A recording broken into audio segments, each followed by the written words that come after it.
저는 박선영입니다. 올해 52살이죠. 남편이 세상을 떠난 지도 벌써 7년이 흘렀습니다. 처음엔 하루하루가 그렇게 길고 막막했는데 어느새 시간이 이렇게 흘러버렸네요. 아이들은 모두 독립했습니다. 큰딸은 부산에서 직장 생활을 하고 있고 둘째 아들은 결혼해서 인천에 살고 있어요. 명절에나 얼굴 보는 사이가 되었죠. 그래도 괜찮습니다. 아이들이 각자 자기 삶을 잘 살아가는 모습을 보면 마음이 뿌듯해요. 하지만 집에 혼자 있다 보면 문득문득 외로움이 밀려옵니다. 저녁을 차려놓고 혼자 먹을 때면 특히 그래요. 예전엔 시끄럽다고 생각했던 가족들의 수다 소리가 그리워지더라고요.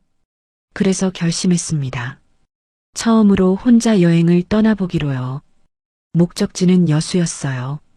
예전에 남편과 신혼여행으로 갔던 곳인데 그때는 너무 바빠서 제대로 구경도 못했거든요. 이번엔 천천히 제 마음대로 돌아다니고 싶었습니다. 여수역에 도착했을 때의 그 느낌을 잊을 수가 없어요. 바닷바람이 얼굴에 스며들면서 가슴이 탁 트이는 기분이었죠. 오랜만에 느끼는 자유로움이었습니다. 첫날은 케이블카를 타고 돌산도를 구경했어요. 높은 곳에서 내려다본 여수 바다는 정말 아름다웠습니다. 에메랄드빛 바다와 크고 작은 섬들이 어우러진 풍경에 넋을 잃고 바라봤죠. 둘째 날 오후 여수 중앙동 포구를 걷다가 작은 벤치에 앉아 쉬고 있었습니다. 바다를 바라보며 멍하니 앉아 있는데 옆자리에 누군가가 조심스럽게 앉더라고요. 죄송합니다. 잠깐 앉아도 될까요? 고개를 돌려보니 깔끔한 차림의 중년 남성이었어요. 나이는 저와 비슷해 보였고 인상이 참 온화했습니다. 네, 물론이죠. 그렇게 우리는 나란히 앉아 바다를 바라봤어요.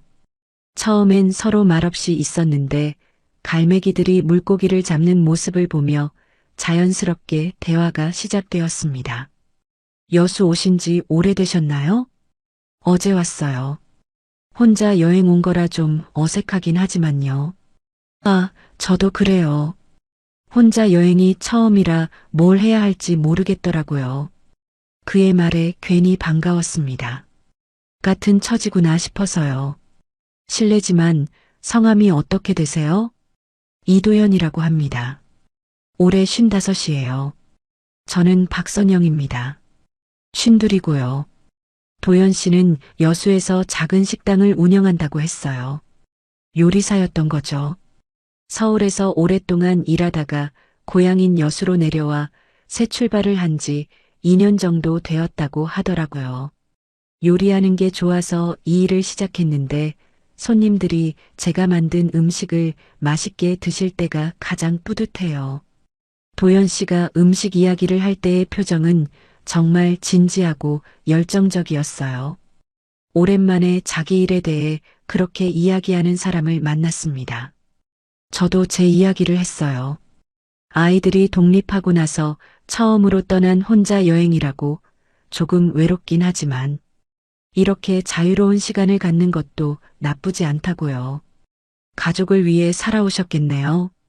이제는 선영 씨를 위한 시간을 가져도 되는 거 아닐까요? 도연 씨의 말이 가슴에 따뜻하게 스며들었습니다. 그동안 누구도 제게 그런 말을 해준 적이 없었거든요. 해가 서서히 지기 시작했어요. 주황빛 노을이 바다를 물들이는 모습이 정말 아름다웠습니다. 시간이 벌써 이렇게 됐네요. 일어날 준비를 하는데 도연 씨가 조심스럽게 물어봤어요. 혹시 내일 시간 되시면 제 식당에 한번 와보실래요? 여수 특산물로 만든 요리를 대접해드리고 싶어서요. 순간 가슴이 두근거렸습니다. 언제부터인가 잊고 살았던 설렘이었어요. 이런 감정을 느낄 수 있다는 게 신기하기도 하고 낯설기도 했죠. 그러면 좋겠네요.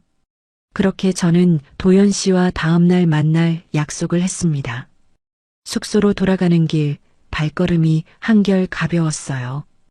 오랜만에 누군가와 진솔한 대화를 나눈 것만으로도 마음이 따뜻해졌습니다. 그날 밤 거울을 보며 생각했어요. 내일 뭘 입고 갈까? 이런 고민을 해본 게 언제였는지 기억도 안 났습니다. 마치 처음 데이트를 앞둔 20살 처녀처럼 들떠있는 제 모습이 우스우면서도 설레었어요. 다음 날 오후 도연 씨가 알려준 주소를 따라 식당을 찾아갔습니다. 여수 중앙동 골목길 안쪽에 자리한 작은 해산물 식당이었어요. 바다향이라는 간판이 소박하게 걸려 있었죠. 문을 열고 들어서는 순간 바다 냄새와 함께 고소한 요리향이 코끝을 스쳤습니다. 식당 안은 생각보다 아담했어요. 테이블이 5개 정도였는데 벌써 손님들로 가득했습니다. 어서 오세요. 주방에서 도연 씨의 목소리가 들렸어요. 그런데 뭔가 급박한 느낌이었죠. 고개를 들여다보니 도연 씨가 혼자서 주문받기부터 요리하기까지 모든 걸 처리하고 있었습니다.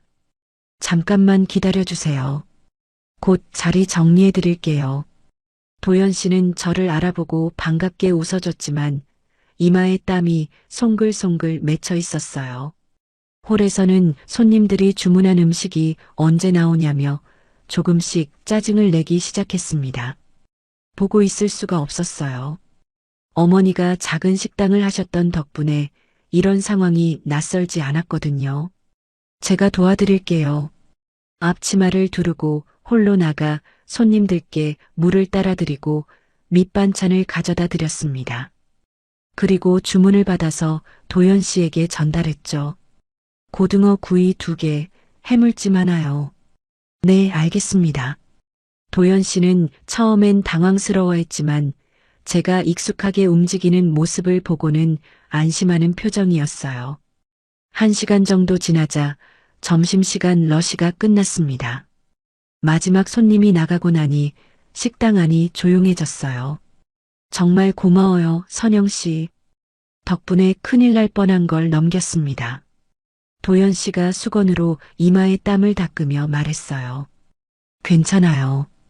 어머니 식당 일 도와드린 경험이 있어서 어렵지 않았어요. 그때였습니다. 도연 씨가 제 손을 유심히 바라보더니 이렇게 말했어요. 손이 참 야무지네요. 주방에선 꼭 필요한 손인데. 그 말을 듣는 순간 가슴이 쿵 하고 떨렸습니다. 남편이 세상을 떠난 후로 누군가 제 손을 그렇게 바라본 적이 없었거든요. 도연 씨의 눈빛에서 진심 어린 감사와 무언가 다른 감정이 느껴졌어요. 아, 그런가요? 별거 아닌데. 괜히 부끄러워서 손을 뒤로 숨겼습니다. 도연 씨는 부드럽게 웃으며 특별히 준비한 점심을 차려주었어요. 이건 여수에서만 맛볼 수 있는 돌개탕이에요. 그리고 이건 제가 직접 만든 갈치조림이고요. 한 숟가락 떠먹는 순간 정말 깜짝 놀랐습니다. 이렇게 맛있는 돌개탕은 처음이었어요. 국물이 진하면서도 개운했고 갈치는 살이 부드럽게 발라졌죠. 와, 정말 맛있어요. 요리를 정말 잘하시네요. 그렇게 말씀해 주시니 기분이 좋네요. 맛있게 드시는 모습 보니까 보람이 있어요. 도연 씨의 표정이 환해졌습니다. 요리사로서의 자부심과 기쁨이 느껴졌어요. 점심을 다 먹고 나서 도연 씨가 근처 산책로를 안내해 주겠다고 했습니다. 식당에서 걸어서 5분 거리에 바다를 내려다볼 수 있는 작은 언덕이 있었어요. 여기서 보는 석양이 정말 예뻐요. 저도 힘들 때마다 이곳에 와서 마음을 정리하곤 해요. 돌로 만든 좁은 계단을 올라가는 길이었습니다. 바닷바람이 불어와 치마가 날릴까봐 한 손으로 잡고 있었는데 발을 헛디뎠어요. 아! 넘어질 뻔한 순간 따뜻한 손이 제 손을 꽉 붙잡았습니다. 도연 씨였어요. 순간 온몸에 전기가 흐르는 것 같았죠. 괜찮으세요? 다치면 안 돼요. 도연 씨는 제 손을 놓지 않은 채 걱정스러운 눈빛으로 바라봤습니다. 그리고는 조심스럽게 이렇게 말했어요. 앞으로도 제가 옆에서 챙길게요. 앞으로도? 그 말이 귀에 맴돌았습니다. 무슨 의미일까요? 단순한 친절인 걸까? 아니면 다른 의미가 있는 걸까요? 가슴이 두근두근 뛰었어요. 도연 씨의 손은 여전히 제 손을 잡고 있었고 그 온기가 팔 전체로 퍼져나갔습니다. 마치 꿈을 꾸는 것 같았어요. 고마워요. 조심할게요. 겨우 그 말만 하고는 손을 빼냈습니다. 너무 오래 잡고 있으면 이상할 것 같았거든요. 하지만 손을 뺀 후에도 그 온기가 계속 남아 있었어요. 언덕 위에서 바라본 여수 바다는 정말 아름다웠습니다. 하지만 그보다도 옆에 서 있는 도연 씨 때문에 더 떨렸죠. 이런 감정을 느끼게 될 줄 몰랐어요. 혹시 이게 사랑인 걸까요? 아니면 너무 오래 혼자 있어서 착각하는 건 아닐까요? 마음이 복잡했습니다. 서울로 돌아온 후 일상은 예전과 달라졌습니다. 핸드폰을 확인하는 횟수가 늘었어요. 도연 씨가 메시지를 보낼까봐 계속 신경이 쓰였거든요. 여수를 떠나던 날 도연 씨는 연락드려도 될까요? 라고 조심스럽게 물어봤었어요. 물론 좋다고 했죠. 그런데 정말로 연락이 올 줄은 몰랐습니다. 첫 메시지는 제가 서울에 도착한 다음 날 왔어요. 선영 씨, 무사히 도착하셨나요? 오늘 새로 만든 전복죽 사진 보내드려요. 맛있어 보이죠? 사진을 보는 순간 입에 침이 고였습니다. 정말 맛있어 보였거든요. 하지만 그보다도 저를 생각해서 메시지를 보내줬다는 게 더 기뻤어요. 와, 정말 맛있어 보여요. 여수가 그리워지네요. 그럼 언제 다시 오세요? 더 맛있는 요리 준비해 놓을게요. 이런 식으로 거의 매일 연락을 주고받았습니다. 도연 씨는 늘 요리 사진과 함께 안부를 물어봤어요. 때로는 여수 바다 사진을 보내주기도 했고 식당에서 있었던 재미있는 일들을 이야기해 주기도 했죠. 한 달쯤 지났을 때 도연 씨에게서 뜻밖의 연락이 왔어요. 선영 씨, 다음 주에 서울에 일이 있어서 올라가게 됐어요. 시간 되시면 만나서 식사라도 함께 할 수 있을까요? 가슴이 두근거렸습니다. 서울에서 다시 만날 수 있다니. 그동안 도연 씨를 다시 보고 싶다는 생각을 얼마나 했는지 몰라요. 좋아요. 언제 편하세요? 약속은 강남에서 잡았습니다. 도연 씨가 일을 보는 곳이 그쪽이라고 했거든요. 만나기로 한 날 아침 옷장 앞에서 1시간을 고민했어요. 뭘 입어야 할지 정말 모르겠더라고요. 결국 연보라색 블라우스에 검은색 치마를 선택했습니다. 너무 튀지도 않고 단정해 보이는 옷이었어요. 거울을 보며 립스틱도 발라봤죠. 언제 마지막으로 이렇게 신경 써서 치장을 해봤나 싶었어요. 약속 장소에 도착하니 도연 씨가 먼저 와서 기다리고 있었습니다. 깔끔한 정장 차림이었는데 여수에서 볼 때보다 더 멋있어 보였어요. 오랜만이에요, 선영 씨. 네, 정말 오랜만이에요. 서로 반가워하며 인사를 나눴습니다. 도연 씨는 맛집을 미리 찾아놨다며 이탈리안 레스토랑으로 안내했어요. 식사를 하면서 그동안 못다한 이야기들을 나눴습니다. 도연 씨는 식당 일이 점점 안정되고 있다고 했어요. 단골 손님들도 늘어나고 있고 요리에 대한 자신감도 생겼다고 하더라고요. 선영 씨가 도와주셨던 그날 이후로 뭔가 달라진 것 같아요. 혼자 하는 게 당연하다고 생각했는데 누군가와 함께 하는 게 이렇게 든든한 줄 몰랐어요. 그 말을 듣는 순간 가슴이 따뜻해졌습니다. 제가 도연 씨에게 도움이 되었다니 기분이 좋았어요. 식사를 마치고 커피를 마시는데 도연 씨가 작은 포장지를 꺼냈습니다. 선영 씨에게 드리고 싶은 게 있어요. 뭐예요? 선영 씨에게 어울릴 것 같아서 준비했어요. 포장을 뜯어보니 예쁜 손수건이 들어 있었어요. 연한 하늘색 바탕에 작은 꽃무늬가 수놓아진 고급스러운 손수건이었죠. 그런데 모서리를 자세히 보니 뭔가 수가 놓여 있었어요. P. S. 박선영의 이니셜이었습니다. 순간 온몸에 소름이 돋았어요. 이건 제 이니셜이네요? 네, 맞아요. 파크 선 마이너스 영그램의 P. S죠. 어때요? 마음에 드세요? 도연 씨는 자연스럽게 말했지만 저는 뭔가 이상한 기분이 들었어요. 어떻게 제 영어 이름을 알았을까요? 분명히 말해준 적이 없는데. 아니면 제가 깜빡한 걸까요? 예뻐요. 고마워요. 일단 고맙다고 했지만 마음 한구석이 이상했습니다. 그날 저녁 절친한 친구인 최미라를 만났어요. 미라는 고등학교 때부터 친구인데 제 모든 사정을 아는 사이였죠. 야, 너 요즘 표정이 왜 이렇게 밝아졌어? 뭔 좋은 일 있어? 미라가 제 표정을 보더니 바로 알아챘어요. 사실 여수에서 만난 사람이 있어. 그렇게 도연 씨 이야기를 했습니다. 여수에서 만난 것부터 오늘 서울에서 만난 것까지 모든 걸 다 털어놨어요. 미라는 처음엔 관심 있게 듣더니 손수건 이야기를 듣고는 표정이 심각해졌습니다.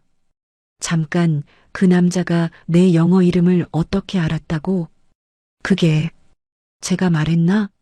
기억이 잘 안 나. 선영아, 너 그런 실수할 사람 아니야.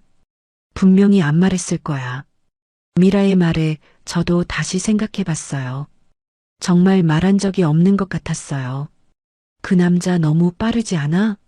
만난 지 얼마나 됐다고 벌써 이름까지 수놓은 손수건을 준비해? 뭔가 숨기고 있는 거 아냐? 미라의 경고에 가슴이 싸늘해졌습니다. 그동안 느꼈던 설렘이 순간 의심으로 바뀌었어요. 정말 도연 씨를 믿어도 되는 걸까요? 미라의 경고에도 불구하고 저는 도연 씨와의 만남을 이어갔습니다. 의심보다는 설렘이 더 컸거든요. 그는 정말 따뜻하고 진실한 사람 같았어요. 3개월 동안 서울과 여수를 오가며 만났습니다. 도연 씨는 매번 정성껏 준비한 음식으로 저를 대접해줬고 여수의 아름다운 곳들을 안내해줬어요. 함께 있을 때면 정말 행복했습니다. 어느 날 도연 씨가 조심스럽게 말을 꺼냈어요. 선영 씨, 저와 함께 새로운 시작을 해보실 생각은 없으세요? 가슴이 뛰었습니다. 프로포즈였죠. 정말 진심이세요? 네, 선영 씨와 함께라면 더 행복한 삶을 살 수 있을 것 같아요. 오랫동안 고민했어요. 아이들에게도 상의했고요. 처음엔 반대했지만 제가 행복해하는 모습을 보고는 결국 응원해줬습니다. 6개월 후 저는 도연 씨와 재혼했습니다. 소박한 결혼식이었지만 정말 행복했어요. 새로운 인생이 시작되는 기분이었죠. 결혼 후 저는 여수로 이사했습니다. 도연 씨의 집은 바다가 보이는 작은 주택이었어요. 깔끔하게 정리된 집을 보며 새로운 보금자리에 대한 기대가 컸습니다. 그런데 첫날 밤부터 뭔가 이상했어요. 오늘 정말 고생 많았어요. 일찍 쉬어요. 도연 씨는 그렇게 말하고는 등을 돌리고 잠자리에 들었습니다. 저는 멍하니 그 모습을 바라봤어요. 첫날 밤인데 이렇게 담담할 수가 있나 싶었죠. 혹시 피곤해서 그런가 싶어 이해하려고 했습니다. 결혼 준비에 식당 일까지 겹쳐서 힘들었을 거예요. 다음 날 아침 도연 씨는 정말 일찍 나갔습니다. 내일 아침 일찍 나가야 돼. 식자재 받아야 해서. 그렇게 말하고는 서둘러 집을 나섰어요. 저는 혼자 남겨진 집에서 어떻게 해야 할지 몰랐습니다. 며칠이 지나도 상황은 달라지지 않았어요. 도연 씨는 새벽 일찍 나가서 밤늦게 돌아왔고 집에 있을 때도 말수가 줄었습니다. 결혼 전에 다정하고 세심했던 모습은 어디로 간 걸까요? 도연 씨, 우리 대화 좀 해요. 어느 날 저녁 용기를 내서 말했어요. 뭘 말씀하시려고요? 차갑고 무덤덤한 목소리였습니다. 마치 남남처럼 느껴졌어요. 결혼 전과 너무 달라진 것 같아서 혹시 제가 잘못한 게 있나요? 아니에요. 별일 아니니까 신경 쓰지 마세요. 그렇게 말하고는 또 등을 돌렸습니다. 저는 혼자 거실에 앉아 눈물을 삼켜야 했어요. 이게 제가 꿈꿨던 결혼 생활인가 싶었죠. 일주일째 되는 날이었습니다. 도연 씨가 출장을 간다고 했어요. 2박 3일 정도 부산에 다녀올게요. 집 잘 지키고 있어요. 혼자 남게 된 저는 집안 정리를 하기로 했습니다. 그동안 제대로 살펴보지 못했던 곳들을 천천히 둘러봤어요. 부엌 옆에 있는 작은 문이 눈에 띄었습니다. 창고 같아 보였는데 자물쇠가 채워져 있었어요. 왜 자물쇠가 있을까 궁금했지만 남편의 물건이니까 함부로 열 수는 없다고 생각했습니다. 다른 방들도 둘러봤어요. 안방 옆에 작은 서재가 있었는데 여기도 문이 잠겨 있었습니다. 이상했어요. 왜 이렇게 많은 곳이 잠겨 있을까요? 거실을 정리하다가 서랍 안에서 열쇠 뭉치를 발견했습니다. 여러 개의 열쇠가 달려 있었어요. 혹시 이게 그 문들의 열쇠일까 싶었지만 도연 씨 허락 없이 열어볼 수는 없었습니다. 그날 밤 잠이 오지 않았어요. 결혼 전의 도연 씨와 지금의 도연 씨가 너무 다른 사람 같았거든요. 혹시 제가 너무 성급했던 걸까요? 미라의 경고가 계속 머릿속을 맴돌았습니다. 도연 씨가 출장에서 돌아온 다음 날, 저는 용기를 내서 물어봤어요. 도연 씨, 집안에 잠긴 문들이 많던데, 이 문은 뭐예요? 창고 문을 가리키며 말했습니다. 도연 씨의 표정이 순간 굳어졌어요. 그건 그냥 창고예요. 별거 없어요. 그런데 왜 자물쇠가 채워져 있어요? 부부인데 서로 숨길 게 뭐가 있나요? 제 말에 도연 씨는 갑자기 화를 냈습니다. 절대 열지 마세요. 목소리가 차갑고 단호했어요. 처음 보는 무서운 표정이었죠.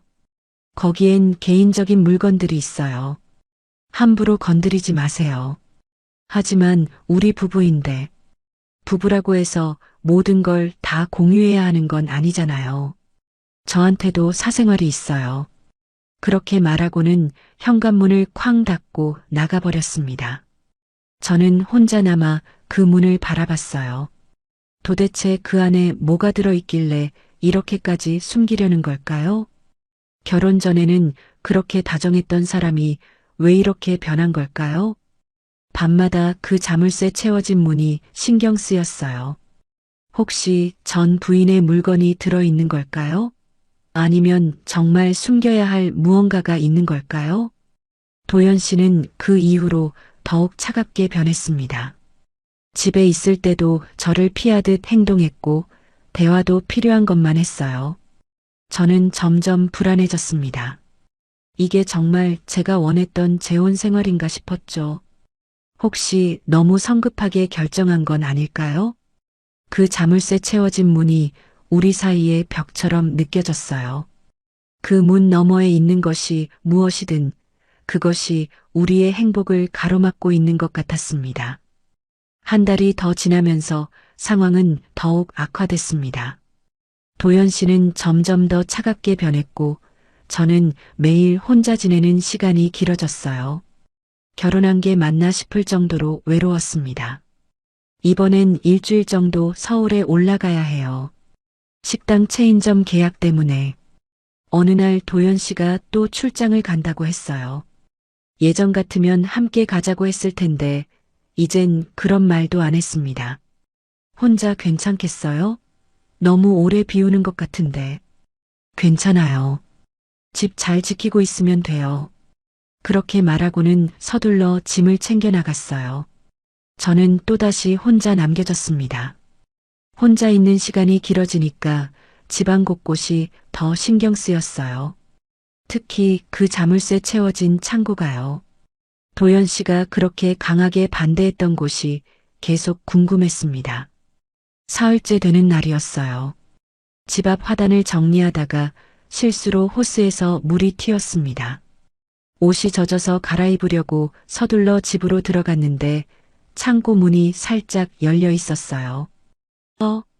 분명히 자물쇠가 채워져 있었는데 가까이 가보니 자물쇠가 바닥에 떨어져 있었습니다. 아마 도연 씨가 급하게 나가면서 제대로 잠그지 않았나 봐요.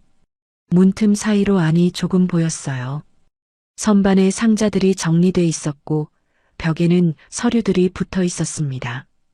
호기심이 생겼지만 들어가면 안 된다는 걸 알고 있었어요. 하지만 바람에 문이 더 벌어지면서 안쪽이 더 많이 보이기 시작했습니다. 그때 벽에 붙은 서류 중에 제 이름이 적힌 게 보였어요. 박선영. 분명히 제 이름이었습니다. 가슴이 두근거렸어요. 왜 제 이름이 적힌 서류가 저기 있을까요? 더 이상 참을 수가 없었습니다. 잠깐만 보고 나올게. 혼자 중얼거리며 조심스럽게 문을 밀고 들어갔어요. 창고 안은 생각보다 넓었습니다. 한쪽 벽에는 서류들이 가득 붙어 있었고 반대편에는 상자들이 쌓여 있었어요. 그리고 가운데에는 작은 책상이 놓여 있었죠. 벽에 붙은 서류들을 자세히 보니 정말 충격적이었습니다. 제 건강검진서 복사본이 있었어요. 작년에 받은 건강검진 결과서였는데 어떻게 도연 씨가 이걸 가지고 있는 걸까요? 저도 본 적이 없는 상세한 내용까지 다 적혀 있었습니다. 그 옆에는 더 충격적인 서류가 있었어요. 보험 계약서였습니다. 5억 원짜리 생명보험 계약서인데 피보험자는 저였고 수익자도 저로 되어 있었어요. 손이 떨렸습니다. 계약 날짜를 보니 결혼하기 일주일 전이었어요. 도연 씨가 제 모르게 제 명의로 보험에 가입한 거였습니다. 어떻게 이런 일이 가능하죠? 제 동의도 없이 어떻게 보험 계약을 할 수 있는 거예요? 더 살펴보니 제 개인정보가 적힌 서류들이 더 많이 있었어요. 주민등록등본, 가족관계증명서, 심지어 은행 통장 사본까지 있었습니다. 언제 이런 걸 구했을까요? 머리가 하얘졌어요. 온몸이 떨렸습니다. 이게 도대체 뭘까요? 왜 도연 씨가 이런 서류들을 몰래 모아놓은 걸까요? 책상 위에는 노트가 하나 있었어요. 펼쳐보니 제 일상이 세세하게 기록돼 있었습니다. 박선영, 52세, 남편 사망 후 7년째 홀로 생활. 자녀 2명 모두 독립. 집 소유, 적금 약 2억 추정. 이런 식으로 제 모든 것이 기록돼 있었어요. 마치 제가 조사 대상인 것처럼요. 다리에 힘이 빠져 주저앉았습니다. 이게 무슨 일인가요? 도연 씨가 저를 사랑해서 결혼한 게 아니라 다른 목적이 있었던 건가요? 그때 집 앞에서 자동차 소리가 들렸어요. 도연 씨가 돌아온 거였습니다. 깜짝 놀라서 서류들을 원래대로 정리하고 급히 창고에서 나왔어요. 자물쇠를 다시 채우려고 했는데 손이 너무 떨려서 제대로 안 됐습니다. 현관문이 열리는 소리가 들렸어요. 어떻게 해야 하죠? 본 척해야 할까요? 모른 척해야 할까요? 선영 씨, 저 왔어요. 도연 씨의 목소리였어요. 평소보다 밝은 목소리였는데 왜인지 더 무섭게 들렸습니다. 네, 왔어요?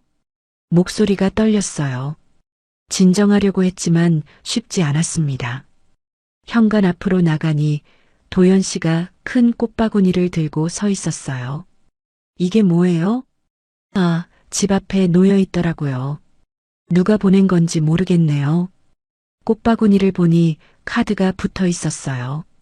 하지만 보내는 사람 이름은 없었고 축하합니다라고만 적혀 있었습니다. 혹시 당신이 보낸 거예요? 저요? 왜 제가 보내겠어요? 도연 씨는 당황스러운 표정을 지었어요. 그런데 그 눈빛이 평소와 달랐습니다. 불안해 보였어요. 그럼 누가 보낸 걸까요? 보내는 사람 이름도 없고 모르겠어요. 그런 거 받지 마요. 버리세요. 갑자기 화를 내더라고요. 버리라고요? 왜요? 누가 보낸 건지도 모르는 걸 왜 받아요? 당장 버려요. 목소리가 차갑고 날카로웠어요. 꽃바구니를 빼앗아서 밖으로 나가더니 쓰레기통에 던져버렸습니다. 저는 멍하니 그 모습을 지켜봤어요. 왜 이렇게까지 화를 낼까요? 그냥 꽃바구니인데. 그 순간 무서운 생각이 들었어요. 혹시 도연 씨가 뭔가 숨기고 있는 걸까요? 창고에서 본 그 서류들과 관련이 있는 건 아닐까요? 도연 씨, 우리 얘기 좀 해요. 뭘 얘기해요? 결혼하고 나서 당신이 너무 달라진 것 같아서. 달라진 게 아니에요. 원래 이런 사람이에요. 그렇게 말하고는 안방으로 들어가 버렸어요. 문을 닫는 소리가 쾅 하고 크게 났습니다. 저는 거실에 혼자 남아 생각에 잠겼어요. 창고에서 본 것들이 계속 머릿속을 맴돌았습니다. 5억 원짜리 보험, 제 개인정보, 그리고 제 일상을 기록한 노트. 도대체 도연 씨가 뭘 하려는 걸까요? 저를 사랑해서 결혼한 게 맞나요? 아니면 다른 목적이 있었던 건가요? 밤늦게까지 잠이 오지 않았어요. 옆에서 자고 있는 도연 씨를 바라보며 생각했습니다. 이 사람이 정말 제가 아는 그 사람이 맞을까요? 무서웠어요. 결혼한 지 이제 2달밖에 안 됐는데 이미 이렇게 많은 의문이 생기다니. 혹시 제가 너무 큰 실수를 한 건 아닐까요? 창고에서 그 충격적인 서류들을 본 후 저는 도연 씨를 바라보는 시각이 완전히 달라졌습니다. 매일 함께 생활하면서도 이 사람이 누구인지 알 수 없었어요. 밤마다 옆에서 자고 있는 그의 얼굴을 보면 두려움이 밀려왔죠. 스트레스 때문인지 몸이 이상해지기 시작했어요. 아랫배가 자주 아팠고 생리도 불규칙해졌습니다. 처음엔 나이 때문이라고 생각했는데 점점 심해지더라고요. 선영 씨, 괜찮아요? 얼굴이 안 좋아 보이는데. 어느 날 아침 도연 씨가 걱정스럽게 물어봤어요. 오랜만에 들어보는 따뜻한 목소리였습니다. 괜찮아요. 그냥 좀 피곤해서. 사실 아랫배 통증이 심했지만 말하고 싶지 않았어요. 혹시 그 보험 때문에 관심을 보이는 건 아닐까 하는 의심이 들었거든요. 하지만 통증은 점점 심해졌습니다. 며칠 뒤엔 걸을 수도 없을 정도로 아팠어요. 혼자서는 병원에 갈 수도 없는 상태였죠. 도연 씨, 병원에 좀 데려다 주실 수 있어요? 병원요? 어디가 아픈데요? 아랫배가 너무 아파서 혼자 갈 수가 없어요. 도연 씨는 잠깐 망설이더니 고개를 끄덕였어요. 알겠어요. 준비하세요. 병원 가는 길에 도연 씨는 계속 걱정스러운 표정을 지었습니다. 진짜 걱정하는 건지 아니면 다른 이유 때문인지 알 수 없었어요. 산부인과에서 검사를 받았습니다. 초음파를 보던 의사 선생님이 심각한 표정을 지으시더라고요. 자궁근종이 있네요. 크기가 제법 큰 편이고 위치도 좋지 않아요. 자궁근종이요? 네, 수술이 필요할 것 같습니다. 빨리 하는 게 좋겠어요. 머리가 하얘졌어요. 수술이라니. 혼자 어떻게 해야 하죠? 언제 수술이 가능한가요? 다음 주 화요일이 어떠세요? 입원은 3일 정도 하셔야 해요. 집으로 돌아오는 길, 도연 씨는 말이 없었습니다. 저도 뭘 말해야 할지 모르겠더라고요. 도연 씨, 네, 수술 받아야 한대요. 들었어요. 그게 전부였어요. 더 이상 아무 말도 하지 않았습니다. 저는 차 창밖을 바라보며 눈물을 삼켰어요. 이럴 때 옆에 있어줄 사람이 없다는 게 이렇게 서럽구나 싶었습니다. 수술 날이 다가왔어요. 도연 씨는 평소처럼 일찍 식당으로 나갔고 저는 혼자 병원 가방을 챙겼습니다. 오늘 수술인데 혼자 가세요? 네, 괜찮아요. 보호자는 어떻게 하시려고요? 간호사가 걱정스럽게 물어봤어요. 그제야 깨달았습니다. 수술에는 보호자가 필요하다는 걸요. 급히 도연 씨에게 연락했어요. 도연 씨, 죄송한데 수술할 때 보호자가 필요하다고 해요. 와주실 수 있나요? 지금요? 식당에 손님들이 많아서 꼭 필요해요. 혼자서는 안 된다고 해요. 한참 망설이더니 대답했어요. 알겠어요. 곧 갈게요. 1시간 후에 도연 씨가 왔어요. 급하게 온 듯 옷도 제대로 갖춰 입지 않았더라고요. 늦어서 죄송해요. 아니에요. 와주셔서 고마워요. 수술 동의서를 작성하면서 도연 씨의 표정을 살펴봤어요.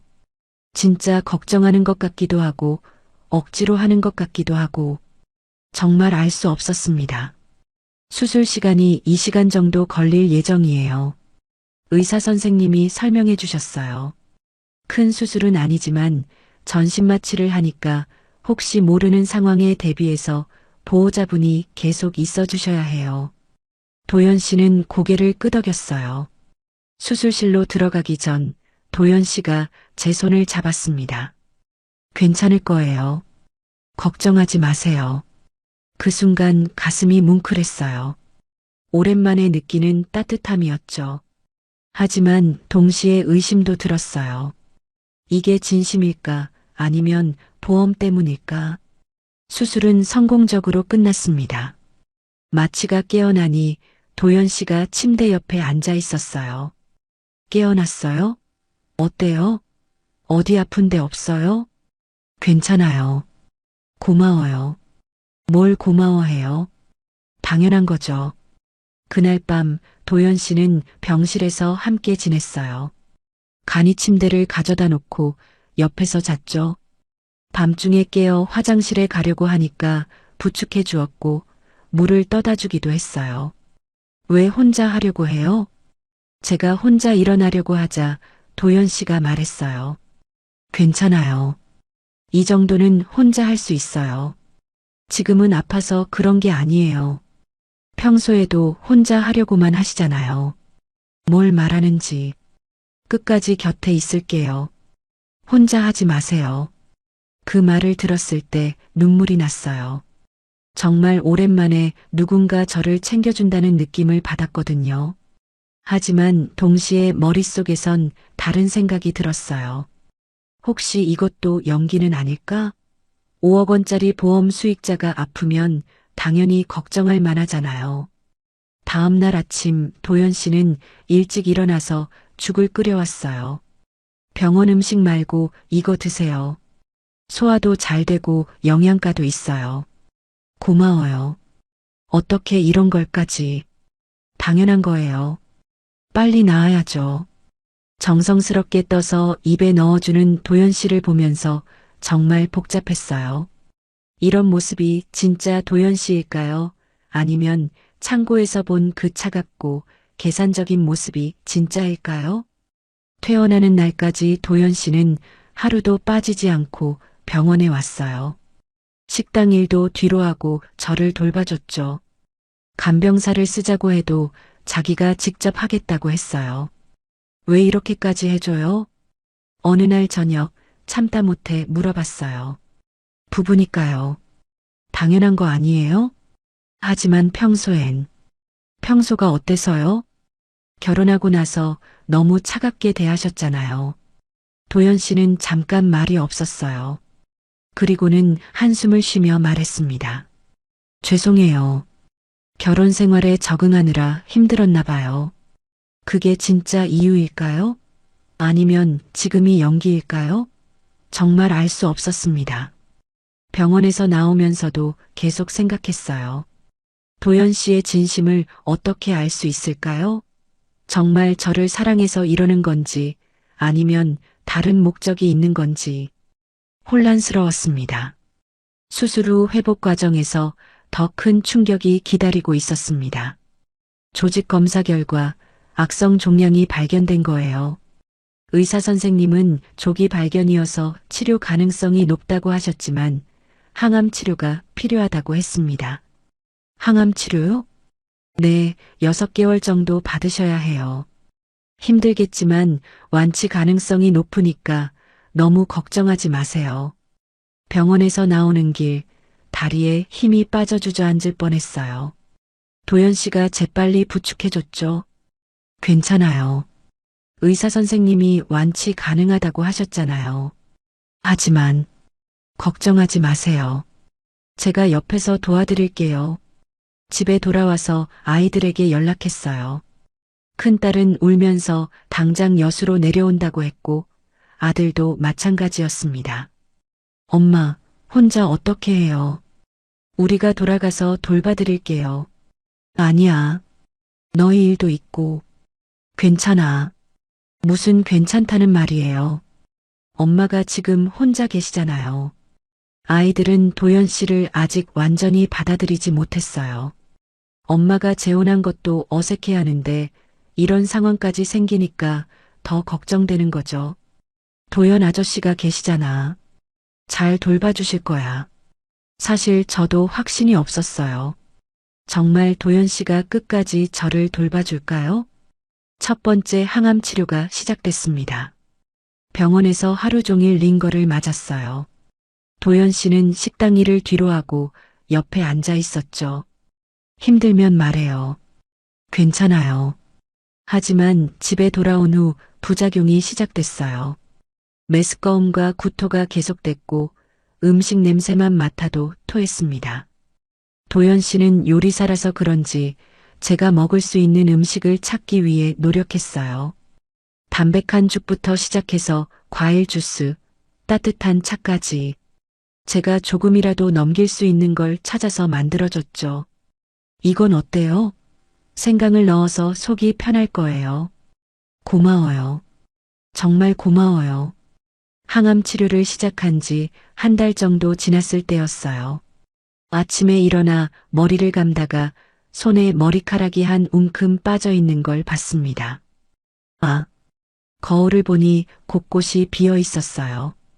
예상했던 일이지만 막상 겪어보니 충격이 컸습니다.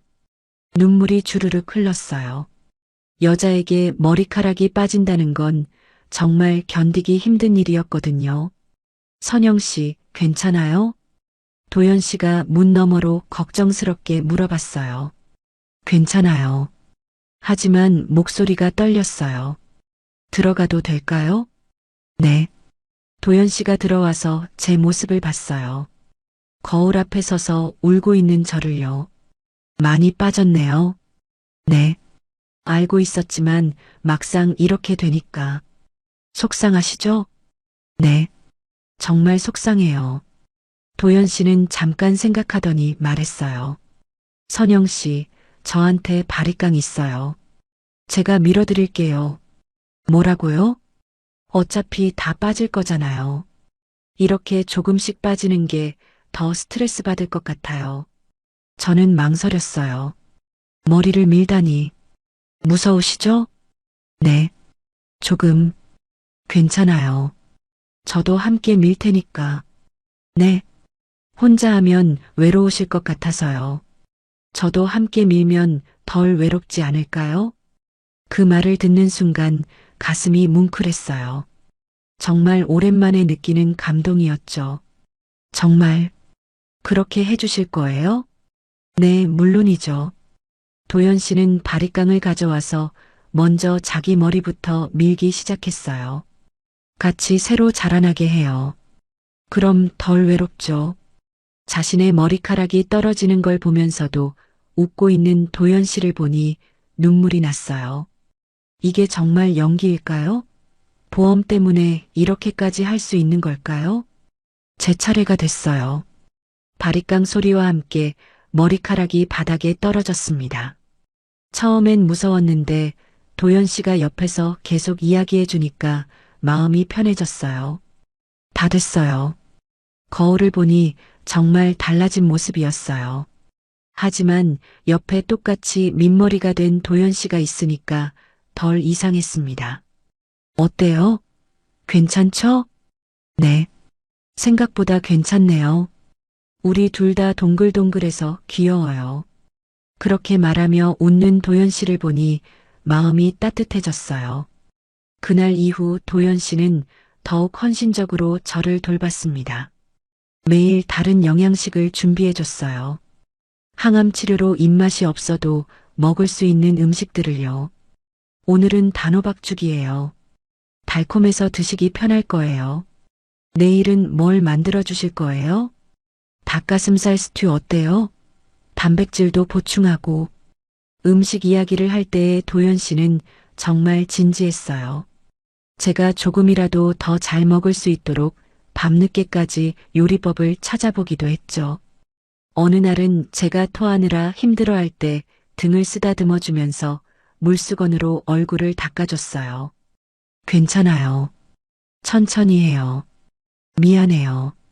더러워서. 무슨 말씀이에요? 아플 때 이런 거 당연한 거죠. 그런 모습을 보면서 조금씩 마음이 열렸어요. 설령 처음에 다른 목적이 있었더라도 지금은 진심으로 저를 돌봐주고 있다는 걸 느낄 수 있었거든요. 항암 치료를 받으면서 가장 힘든 건 외로움이었어요. 아픈 것도 힘들지만 혼자라는 생각이 들 때가 가장 견디기 어려웠죠. 하지만 도연 씨가 옆에 있어주니까 그런 외로움이 많이 줄어들었습니다. 밤에 잠을 못 자고 뒤척일 때도 옆에서 등을 토닥여주며 함께 있어줬어요. 무서우면 말해요. 계속 옆에 있을게요. 고마워요. 정말 고마워요. 고맙긴요. 부부잖아요. 그 말을 들을 때마다 가슴이 따뜻해졌어요. 정말 오랜만에 누군가에게 의지할 수 있다는 느낌을 받았습니다. 3개월째 항암 치료를 받을 때쯤 저는 확신을 갖게 됐어요. 도연 씨의 돌봄이 진심이라는 걸요. 아무리 다른 목적이 있었다 해도 이렇게까지 할 수는 없을 거라는 생각이 들었거든요. 어느 날 밤 도연 씨에게 말했어요. 도연 씨 사랑해요. 갑자기 왜요? 그냥 고마워서요. 이렇게 돌봐줘서. 저도 사랑해요, 선영 씨. 그렇게 말하는 도연 씨의 눈빛이 진실해 보였어요. 이제 정말 믿을 수 있을 것 같았습니다. 6개월간의 항암 치료가 끝났습니다. 마지막 검사를 받으러 병원에 갔을 때 저는 떨리는 마음을 감출 수 없었어요. 도연 씨가 제 손을 꽉 잡아주었죠. 괜찮을 거예요. 의사 선생님도 경과가 좋다고 하셨잖아요. 그래도 무서워요. 저 옆에 있어요. 걱정 마세요.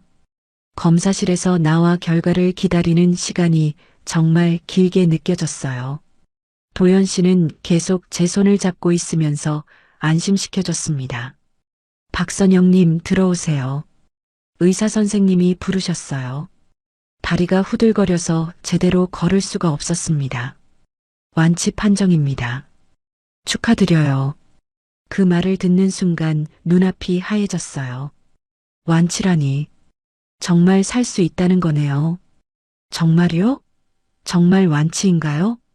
네, 암세포가 완전히 사라졌어요. 앞으로 정기검진만 받으시면 됩니다. 진료실을 나오면서 참았던 눈물이 터져 나왔습니다. 도연 씨도 눈시울이 붉어져 있었어요. 정말 다행이에요. 정말 고마워요.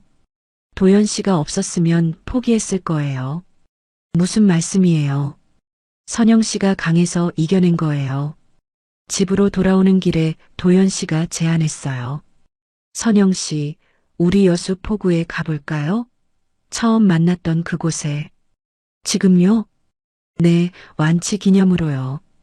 그때를 기억하면서 새로운 시작을 해봐요. 가슴이 뛰었어요. 정말 좋은 생각이었거든요.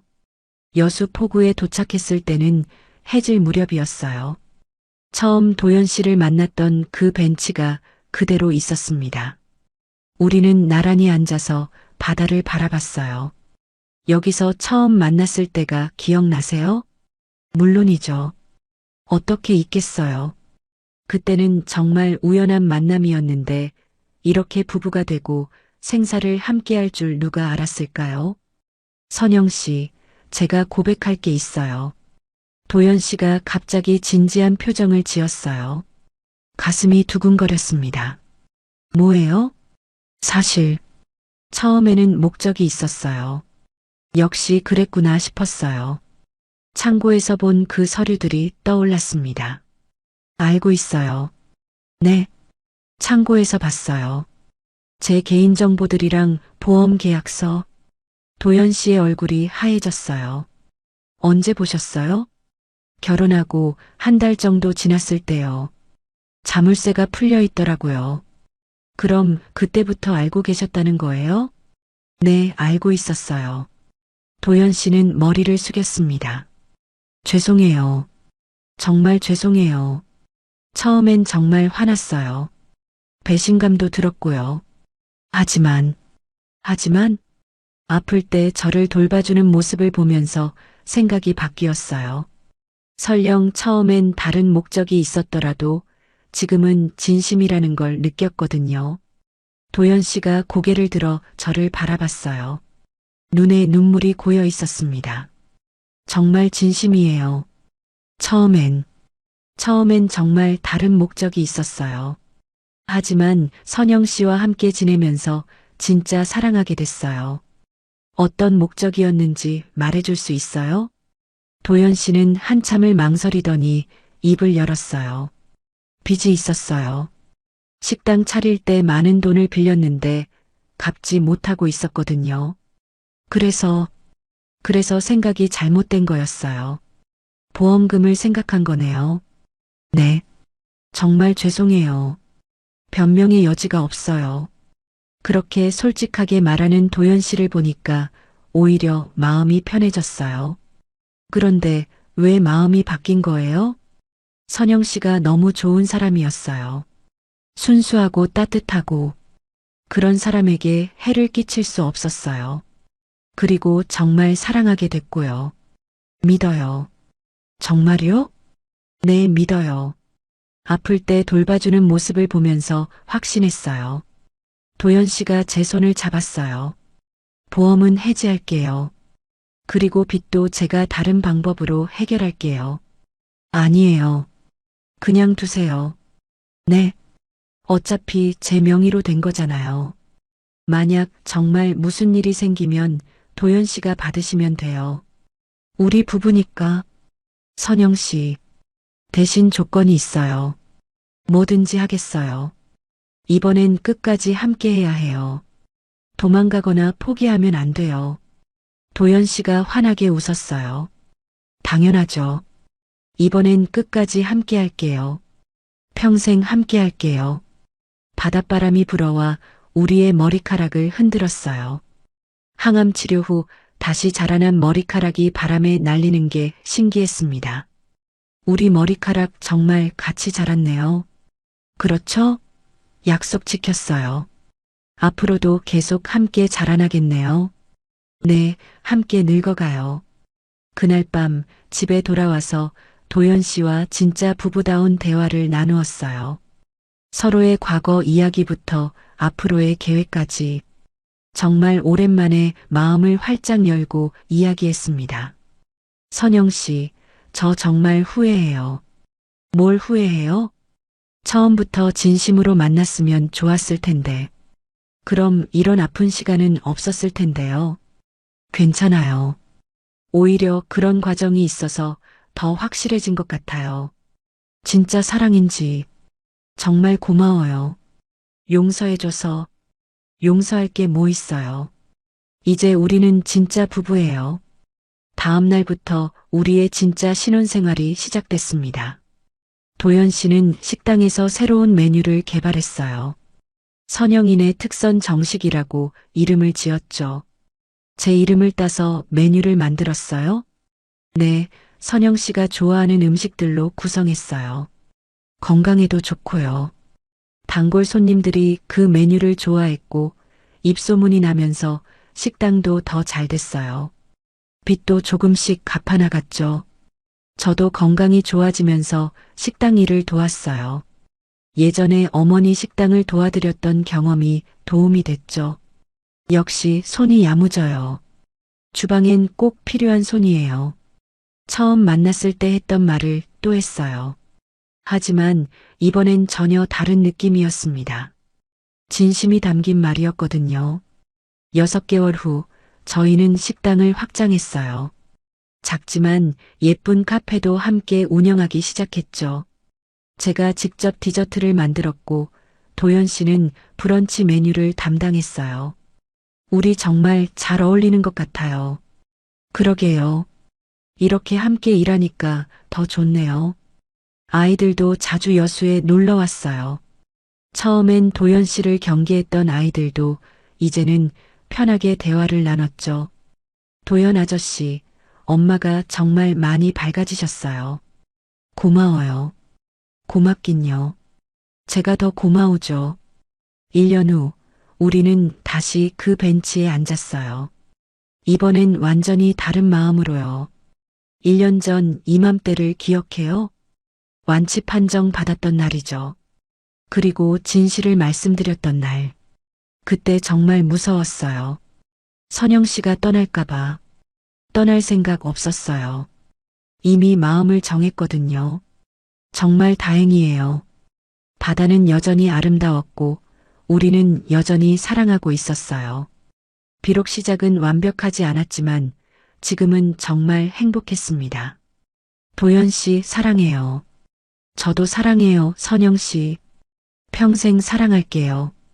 이제 정말 확신할 수 있었어요. 우리의 두 번째 인생이 시작됐다는 걸요.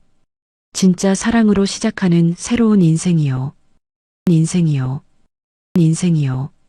인생이요.